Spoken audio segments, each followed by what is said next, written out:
Welcome to another episode of Coffee and Q&A.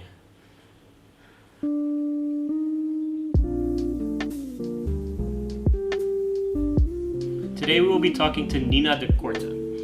Nina de Korte is a sustainable entrepreneur who has set up multiple ventures that have always been set up to satisfy a mission, an inner drive that she's had. She has a very unique way of looking at life and about combining different jobs together so that she finds a good balance for herself and what works for herself to find fulfillment, to take care of herself financially, and to be creative and innovative in the work that she does. So we're going to listen to her story today. She's coming over in a second, and then we'll get started.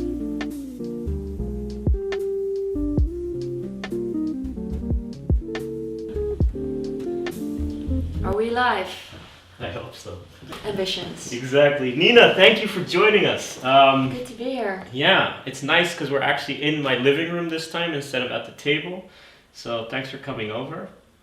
I've known you for a little while, actually for a couple of years now. You've been doing guest lectures at some of my courses over the years, and I've always found your story really fascinating. So I wanted to invite you because I'm doing a series on sustainable entrepreneurship and looking at what is a sustainable entrepreneur, how do they set up business models, and I thought, okay, we have to hear Nina's story.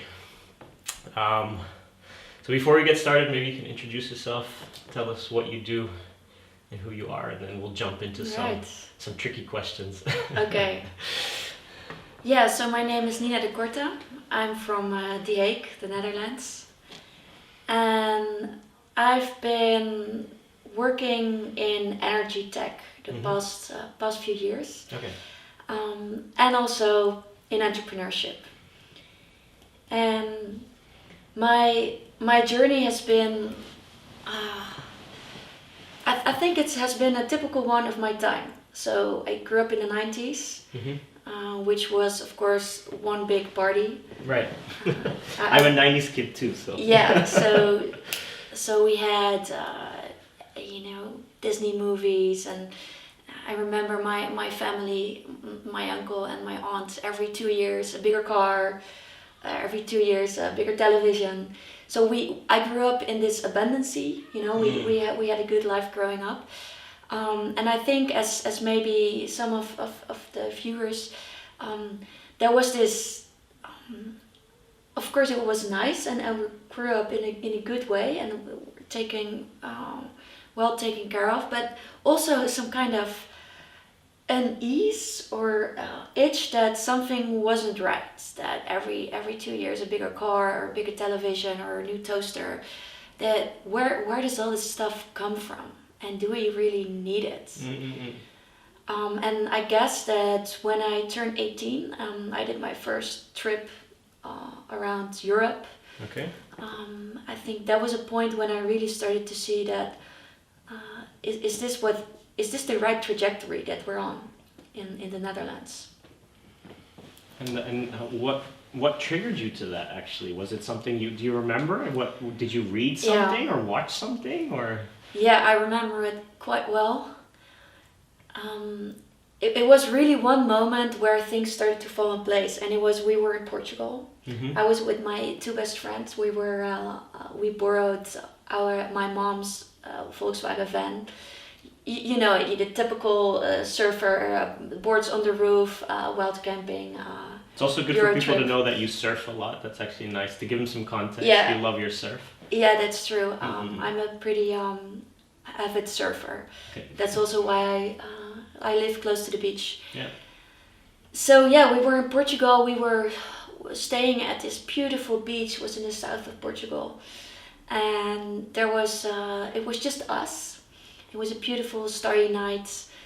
We just came out of the water. We had a really great surfing session, and we were making dinner, and then we heard this diesel sound. So there was another van approaching, and it was a big van, and they pulled up on the same beach, and they got out of the van and introduced themselves, and it was a family. There was a British family, two parents and two little kids. And they were really nice people. We hung out with them. had dinner together, and they told me their life story. So they were living in the van. Like we were just there for 3 months, and then the idea was to go back to the Netherlands and Right. study and all that. So for us it was a holiday, but for them they were living in their van, and they told us that they actually sold their old life. So they had a house back in Britain, they had a job, they sold everything, let go of everything, sold all their stuff, and moved to a van and to travel. And they brought up their kids also in like a nomad way. And Fascinating. it was a romantic story, but also a tragic one, because the reason why they sold everything and they left Britain was because they didn't like the way the world was going, direction that like the fast-paced city life, work every day, never have time to see your family. That they didn't like it. They didn't like the materialism of the 21st century life, and so for me it was weird, because they told me that, and I had the same unease about back then the climate reports were already there, so things are not going great if we stay in this trajectory, and that sometimes economic growth means financial growth and not well-being growth. That was already clear at that time. But for me, what struck me was their answer to it was to go away. And I got pretty angry. Like, I couldn't sleep that night. I was like, what?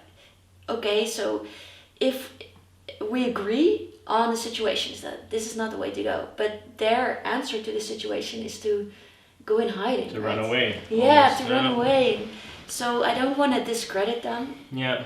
But I had this feeling like, okay, this is not going to be me. Like if there's going to be something that I don't like about our society, that I want to change, cleaner air, or less pollution, my answer is never going to be to run away. So that's what I told myself, and I told my friends, like, okay, I don't want to be like them. Wow, that's a powerful start to this journey. Yeah. And then, and after that, you went to uni, I guess? Yeah, so I studied European Studies at the Hague University. And I learned all about marketing and business. And then I moved on to study public administration at Leiden University, where I learned more about the tragedy of the commons, which is more about a broader way of viewing the world. Like, we have limited resources. How do we divide them, and who's gonna protect the commons, such as abundant fish in the sea, or clean air? Those things are not national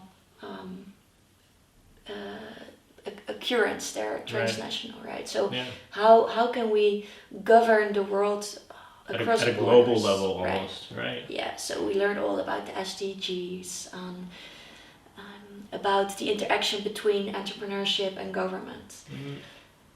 So and then, all this was shaping you to what you are now, actually, because if I hear all this, Yeah. I can hear a lot of you now, as I know you now. I can hear that back, how it might have shaped you. yeah, that's true. And then during my master's, the second big shift in my life occurred, and that was that these problems were so big. So we learned about poverty and forest degradation, and I think this will apply to a lot of people who are working in sustainability, that sometimes it gets too big, right? There's so, if you just watch the news, so many challenges.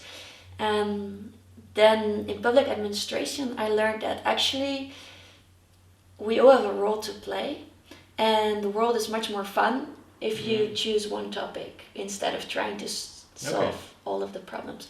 So that's when I decided, okay, so maybe if we divide all these problems, first we don't call them problems, we call them challenges. Okay. Right, because every time when there's a problem, that means there's also a new sector arising with a lot of innovation, also business opportunities. So actually it was quite exciting, the future ahead, because it means that we have to solve these problems, these challenges. So So you saw opportunities in.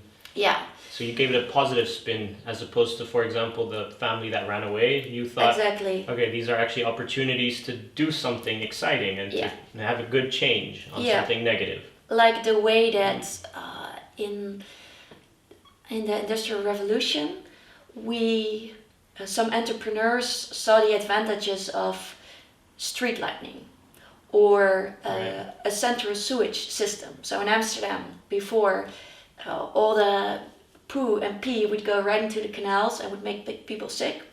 Then there was entrepreneurs and city council alike. They said, okay, we have a challenge. It's called sanitation in our cities.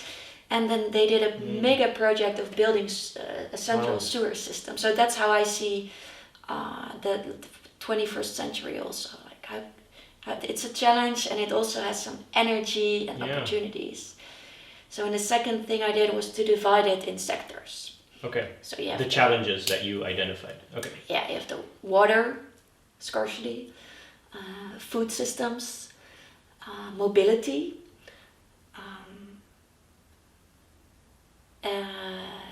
how do you call that? Security of internet, cybersecurity, right? And communications, and energy. And I read about them, and then the energy one that really stuck with me because I felt like the energy transition is going to be a big one, and also back then, so it was 7 years ago when I was studying this, I felt that there was a lot of money being allocated to the energy transition. And also, I was a bit opportunistic because I saw that there wasn't a lot of girls working in the energy sector. So I said, okay, this is where I need to be. Nice. So I chose energy, and that's when things started going fast. And I started working in the energy sector. Wow. Yeah. And that's a great start to a journey, actually. And since then, I know that you've had some energy-related, I'll call them startups or projects. And that you've kind of in that journey taken on a bootstrapping lifestyle, right? Could you tell us a little bit about that, about how you formed your life to be able to work on the different things you wanted to work on? Yeah, so I've worked in the startup ecosystem in the Netherlands for quite a while, and the tendency was always the Silicon Valley model. So basically said, if you have an idea, first you spend maybe a year or 2 years to try to convince investors to invest in your idea. So you raise capital. Yeah. A lot of capital. It's quite common in Silicon Valley. And then you build a team and you start executing the idea, and then you work towards gaining as many customers as you can. And then you work towards an exit. So that means that you either sell your company to the stock market, or you you do like a public IPO, or you sell your company to a competitor. Yeah. And the idea of bootstrapping is in my eyes is more lean. Okay. So it means that you're self-funding your enterprise or your idea, and you start small. So instead of raising capital and you want to have a huge company, build a huge company, you say, okay, what if we just serve 100 customers? All right, and then next year we serve 150 customers. And you start off small, because I think that it's good to have big ambitions, but it's also really, I think we need to shift the idea about entrepreneurship, that we should not be pressuring entrepreneurs that they have to change the world, right? What if at that big level? Right. What if they change their city? Yeah. What if they change 10 customers, right? So when you talk about the Silicon Valley model, you also, I think it refers to this idea as well, that you really have to make it as a successful entrepreneur. And like, I don't know, kind of, I would call it the Mark Zuckerberg syndrome almost, that when you think of a startup, it has to be this big startup, the unicorn startup. Right. And you're saying, no, there's other ways of doing this. The entrepreneurial journey doesn't have to be that journey per se. And then you've come up with this new way of looking at it for yourself through bootstrapping. Right. By starting small and seeing where that journey takes you. Right. Interesting. And so you've done this, right? You've done that for a few years. Yeah, so I worked I still work in the energy tech sector with startups and scale-ups, which is probably something I will continue to do. But I'm also I have this entrepreneurial itch, so I didn't just want to work with entrepreneurs. I also wanted to see if I could do this myself. Can I create something that's valuable? Can I create an asset that is not only works as a vehicle for me, but also for my direct surroundings? Can I start a sustainable enterprise or startup myself? While still maintaining your other work activities. Yeah, exactly. So then the idea here with bootstrapping was also a certain form of sustenance, that you're sustaining yourself through some activities, and you have some activities that are maybe more creative and risk-taking, more entrepreneurial, and therefore you have a nice balance between different activities that fulfill you in very different ways. Yeah.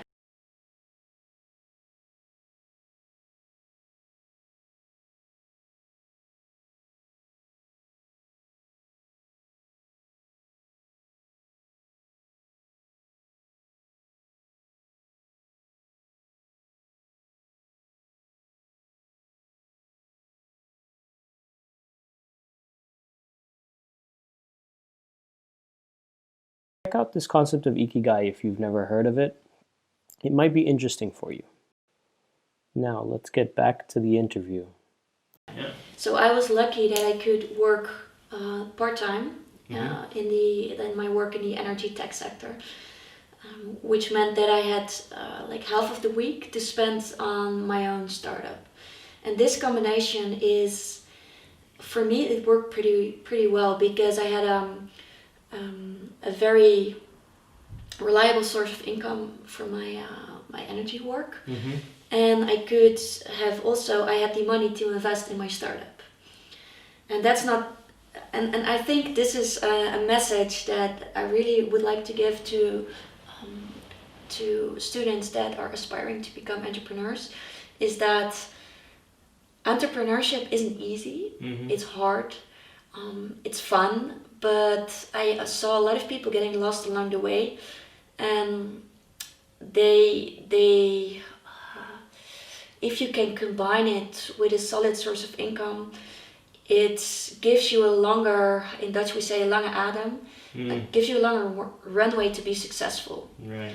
And to breathe a bit through that journey, that there's not so much pressure maybe on other aspects of your life to make the enterprise work. Yeah, that's true. Interesting. It's so in terms of mental well-being, it's also a big plus. And fascinating. So it's almost like maybe a nice healthy tip for entrepreneurship. Yeah. To not place all the burden of your life on the enterprise. Yeah. So to speak. Yeah. So imagine being a young entrepreneur. And when people say, okay, I'm going to go all in, I'm going to go 100% for my startup, the average startup is not profitable for the first few years. Right. So you need funding.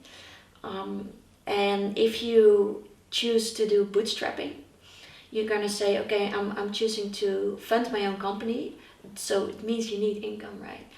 And if you combine entrepreneurship with a part-time job, or maybe you build a company before and you have some income, every month it comes in, or you have some other assets. This gives you a longer runway, which gives you also more the time to find out what's right without being pressured so much in terms of I'm running out of cash. Yeah.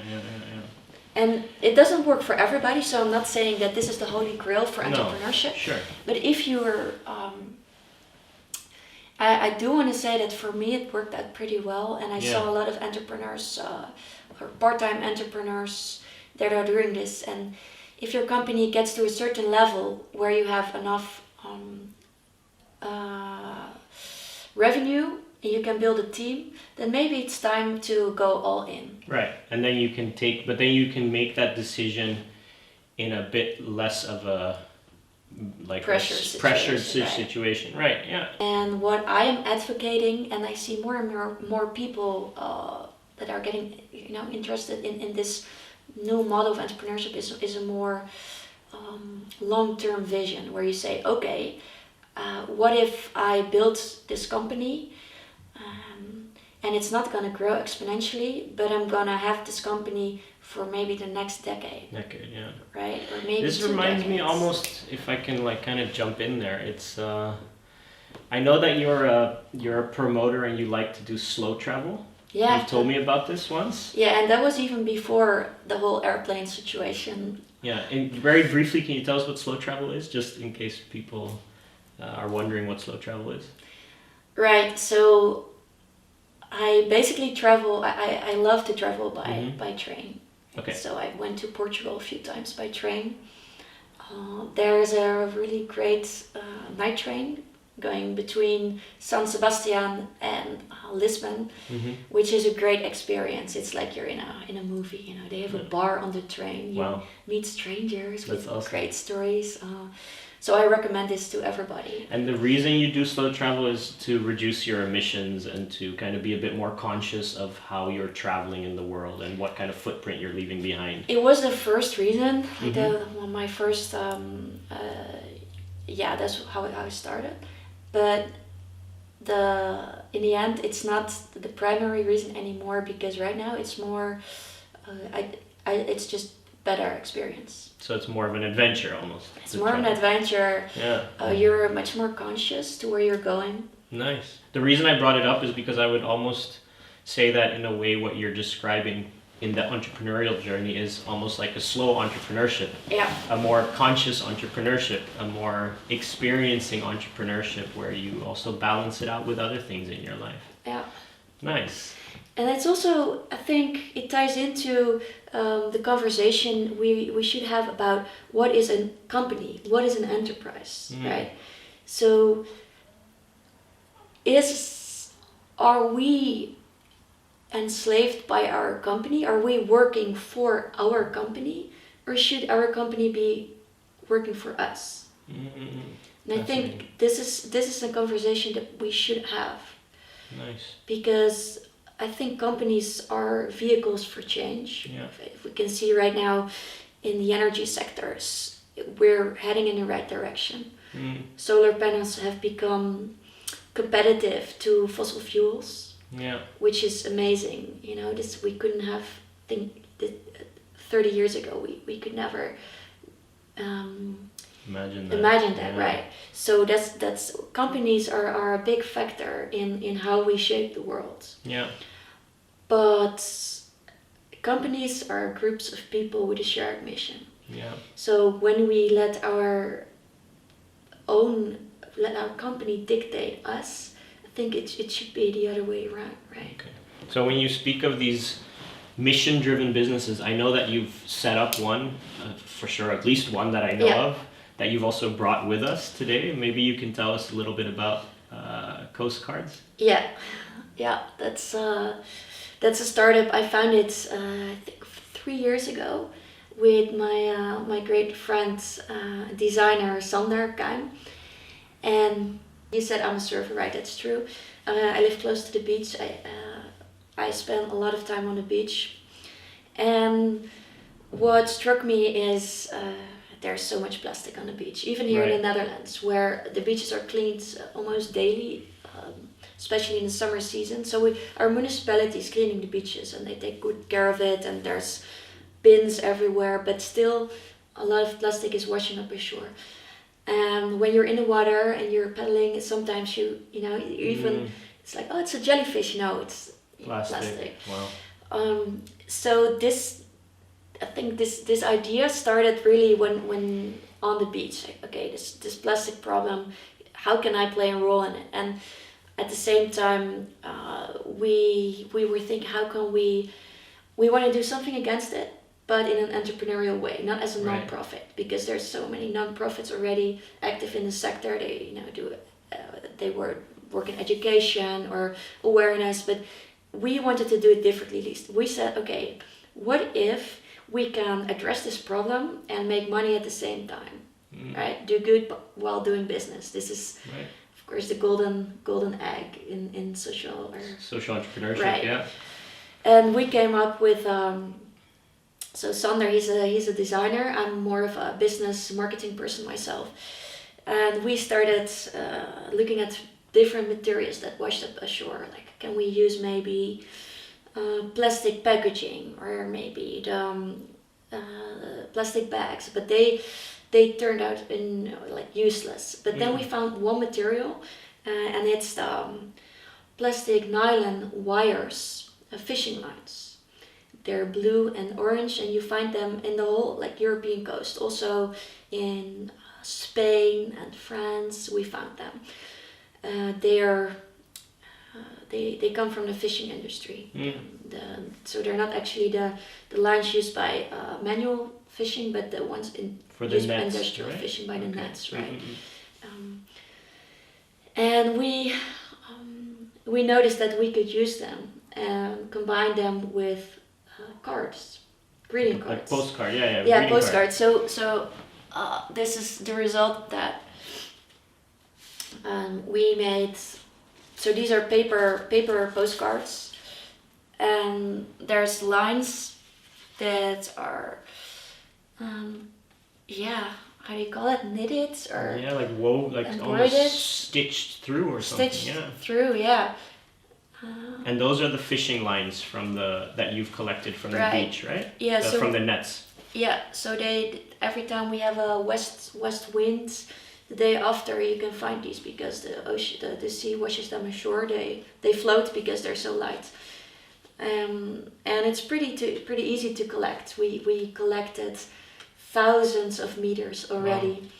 Wow. And we came up with this idea because it was actually one of the great things about Coast Guards is that you don't run out of customers because people send several cards, right? They don't buy one. Like if you compare this by it, for example, with this, right? This is a cool item that you buy it once and you can use it your whole life. Yeah. Which is good because it's a sustainable product. But postcards, people send tens of them every year. Yeah.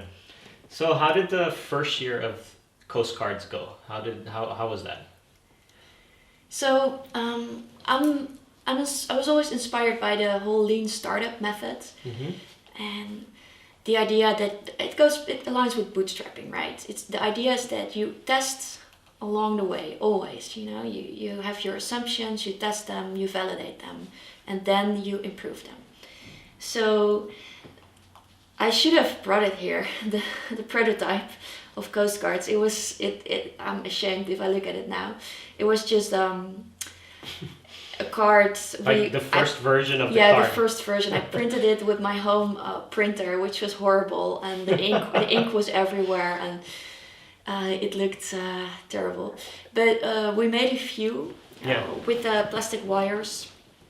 And fortunately, my buddy Sander came up with some really fun designs for the cards because we already knew that just making sustainable cards wasn't going to be enough. They had to appeal to people not only because of their sustainability, like with Tesla.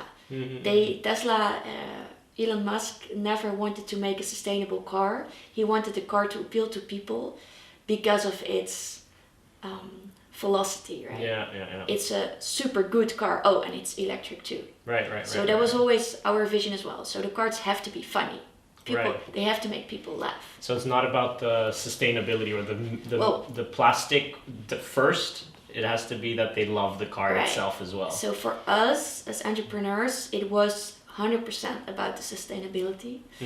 But in terms of marketing and creating a bigger audience for your products, it has to do better than just sustainability. Right. I really think that, right? Oh, fascinating. It has to have more assets, or it has to appeal in more ways than one.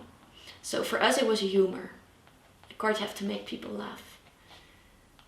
Which was a good idea because it turned out that people bought our cards even without knowing the story behind it. They only found out later when they read the backside of the card. So we made this first prototype. And you know, when they always say never ask your mom, right? If you have a business idea, never go and check it with your mom. She'll always say it's great. She'll always say it's great.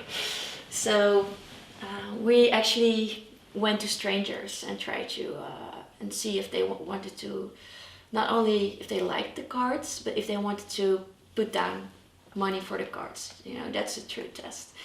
So this was cool. It was a day in spring, I think it was May, and I was on the boulevard in Scheveningen with my first batch of Coast cards, the prototypes. And there was a lady, she was standing in front of a souvenir shop and she was browsing through postcards. I approached her and I said, sorry, can I ask you a question?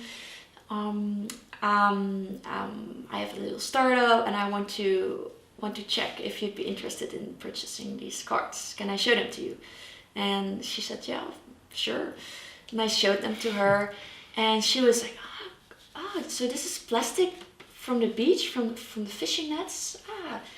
Wow. Cool. What is the price? I said, they're €2 each. And when I said it to her, I thought, she's never gonna say yes to this, right? She's gonna say, it's too expensive.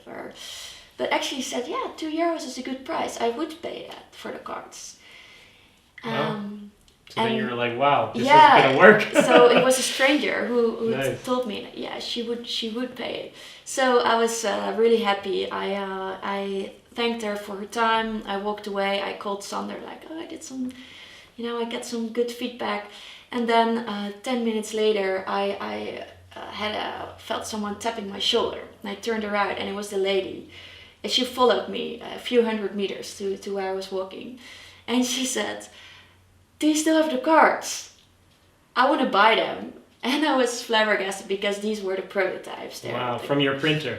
Yeah, Oh. and she actually, That's cool. I think I had 15 at the time with me, and she gave me €30. Wow. And purchased the cards. Your first sale. First sale, yeah. So And you outsold. so that's a good lesson for testing your idea. Yeah. Those people might be your first customers, so Nice. never skip that process. Yeah. Yeah. Oh, that's awesome. Hey, we're gonna wrap up. We've learned so much to this. I think this was a really nice chat. To be honest, we could talk much more because I know you're doing some really interesting things on business models for the future as well. And maybe we can do this in another series, actually. Maybe we can do a separate interview on this. Maybe, yeah. That might be nice.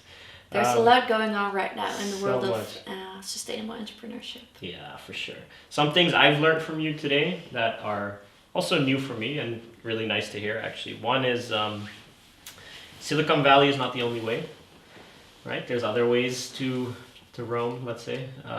There's other, what I would call slow bootstrapping or slow entrepreneurship. Maybe we can coin this term together and write about it. Slow entrepreneurship. Slow entrepreneurship. Like slow food. Yeah, exactly. But also the bootstrapping, to find balance in your life, that your whole life doesn't have to be about the startup. You could also have another job next to it, or other interests, other passions to drive you. And that might be really healthy for some people, while others might love to just fully focus on a startup. Yeah, which is fine too. Yeah. It's just it's not the only way. Exactly. There's different models, and that's really good to hear, actually. And when starting a product, social impact can't be the only seller. So your product itself still has to be really good, and people have to love it for its functionality or its features or its aesthetic, whatever they're buying it for. So if you are going to set up some sort of sustainable, or come up with a product that is more sustainable, make sure it's not just about the sustainability, that it also fulfills its function well for the customer. To go back to your journey of how you got to where you are, I think there's also some lessons to learn there about become a bit conscious of what you're learning along the way, also as a student or in the beginning of your career, what kind of values are important to you and how you want to incorporate those in your professional career as well. Try to find a nice way to bridge those things together. And I think you've always done that quite nicely since that story in the van in Portugal. Yeah. And then finally, don't test your ideas with your biggest fan, like your mom. Test them with a stranger on the beach. Right. They might become your first customer. Yeah, and it's only validated if they're willing to pay for it, right? Right, it's only validated if they're willing to pay. Otherwise, there's no business model. Right. Nice. Do you have any more tips for students to finalize? Or are these the tips? These sound like tips too, but maybe you have something to add. I would say start while you're still in school, and you don't have to start like building a huge company. Mm-hmm. But I've seen some people who are pretty successful now, and they started while they were in college. They started a blog, or they started a channel with podcasts. They started building a portfolio of projects. You don't like it's not that if you finish education, then it's the start of the real world. Education is already the real world. Right. So start small, but start now. Nice. Wisdom. Thank you, Nina. You're welcome. It was a pleasure. Thanks.